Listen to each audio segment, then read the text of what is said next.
Good morning, John. It's easy for us Americans to get caught in our bubble, especially when things are as weird as they are right now, but the rest of the world continues to go on, and in Brazil that means the government kind of totally falling apart in a way that makes House of Cards look frankly boring. When I asked about it on Twitter, Brazilians mostly sent me GIFs to explain how they felt, but I also got a message from a diplomat in Brazil who told me that Brazilians have a saying.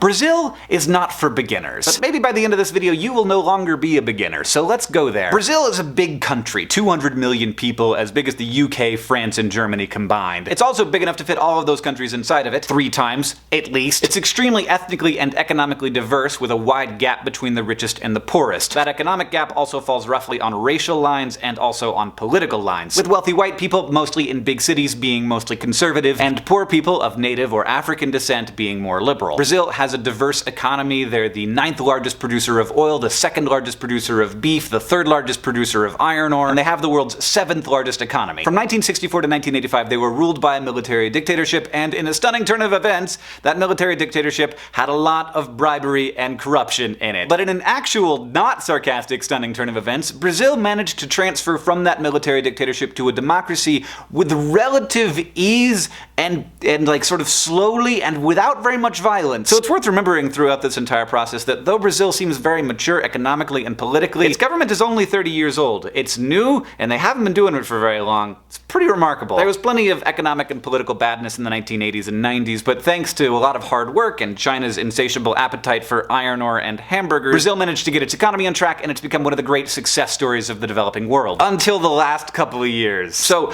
remember how bribery and corruption were really rampant in the old military dictatorship? Well, that's a difficult thing to take out of the culture of both companies and the government, and it has not been removed in Brazil. But over the last 30 years, Brazil has become more democratically mature, and somewhat unusually for Latin America, it has a really strong independent judiciary and a really strong independent police force. So the rock of Brazil's culture of bribery and corruption has come up against the hard place of its strong independent judiciary, and something had to break.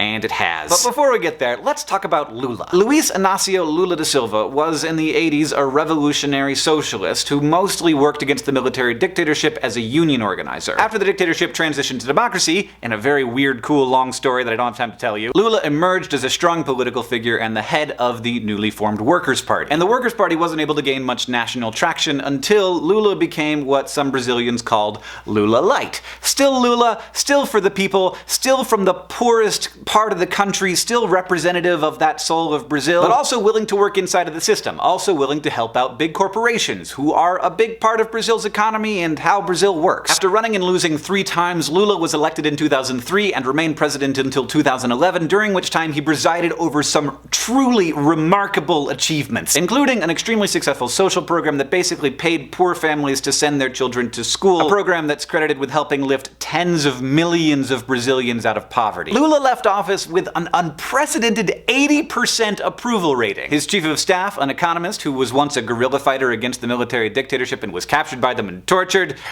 amazing life this woman has had and continues to have, was elected pretty much as his successor because he couldn't run for a 3rd term. Now, Lula was almost never blame-free. In 2005, his government was involved in a scandal which saw members of Congress being paid $12,000 a month to vote the way that Lula wanted them to vote. But Lula was never directly implicated in the scandal, though several members of his government resigned. In Brazil, it has become so common for huge scandals to fizzle out without anybody getting in trouble that they have a phrase for it. They call it ending in pizza. And I'm not saying some Portuguese word that sounds like pizza, I'm saying pizza. Well, the days of things ending in pizza appear to be over. For a bunch of different reasons. First, because of the massive scale of the scandal, and yes, we're finally gonna get there. Petrobras is Brazil's only oil company. It's majority owned by the government and entirely controlled by the government. It's Brazil's largest company, one of the world's largest companies. It's responsible for 10% of Brazil's GDP and a lot of its government's revenue. And it spends, as you might expect, a lot of money on construction contracts. And it's maybe always kind of been the case that high-up Petrobras employees and the government officials who appointed them, because remember Petrobras is controlled by the Brazilian Brazilian government, would give contracts to construction companies that overcharged the government massively,